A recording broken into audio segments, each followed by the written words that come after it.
मत शोभीर दिकार बल विच पुत्रां दियां लाशां चैंदा रहे। किस्मत शोभीर दिकार बल विच पुत्रां दियां लाशां चैंदा रहे। किस्मत शोभीर दिकार बल विच पुत्रां दियां लाशां चैंदा रहे। किस्मत शोभीर दिकार बल विच नेज़े वी आप छिकेंदा रहे।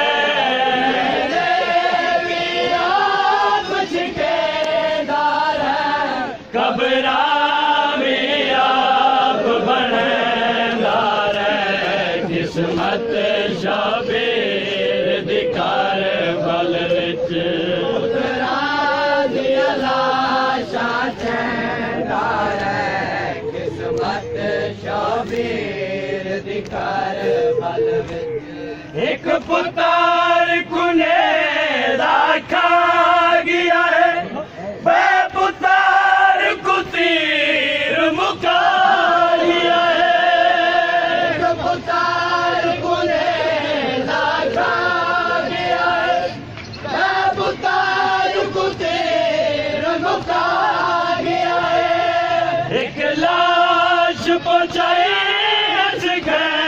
में विच लाश पहुंचाई में विच बैला को दफन करेंदा रहे। किस्मत शोभीर दिकार बल विच पुत्रां दियां लाशां चैंदा रहे। किस्मत शोभीर दिकार बल विच पुत्रां दियां लाशां चैंदा रहे। किस्मत शोभीर दिकार बल विच अकबर दाया बड़ा साया इन सीने विच बरछी लग गई।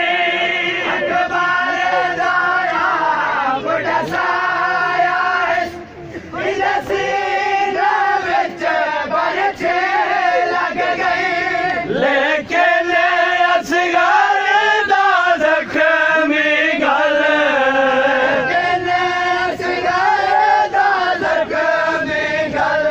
मावा तू आप लुकैंदा रहे। किस्मत शोभीर दिकार बल विच पुत्रां दियां लाशां चैंदा रहे। किस्मत शोभीर दिकार बल विच पुत्रां दियां लाशां चैंदा रहे। किस्मत शोभीर दिकार बल विच पुत्रां दियां लाशां चैंदा रहे। किस्मत शोभीर दिकार बल विच पुत्रां दियां लाशां चैंदा रहे। किस्मत शोभीर दिकार बल विच पुत्रां दियां लाशां चैंदा रहे।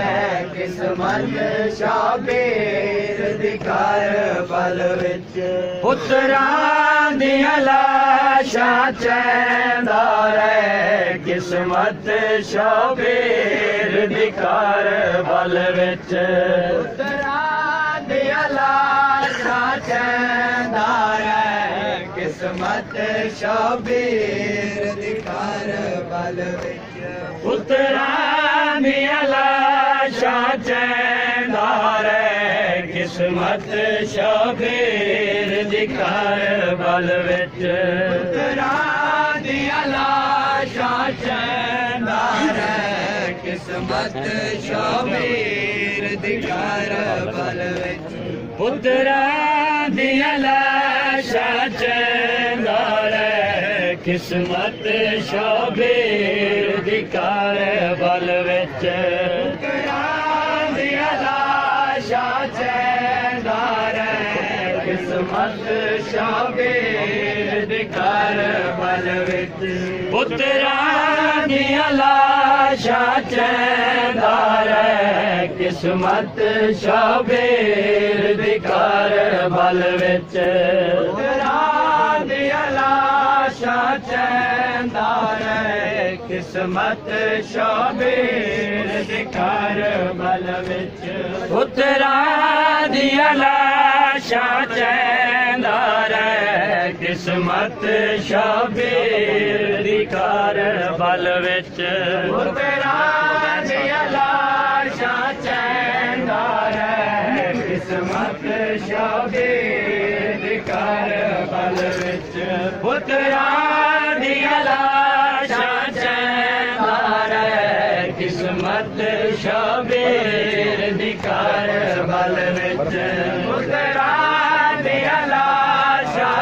चैंदा रहे किस्मत शाबीर दी करबल विच पुत्रां दियां लाशां चैंदा रहे किस्मत शाबीर दी करबल विच पुत्रां दियां लाशां चैंदा रहे किस्मत शाबीर दी करबल विच पुत्रां दियां लाशां चैंदा रहे किस्मत शाबीर दी करबल विच पुत्रां दियां लाशां चैंदा रहे किस्मत या हुसैन या हुसैन या हुसैन या हुसैन या हुसैन या हुसैन या हुसैन या हुसैन या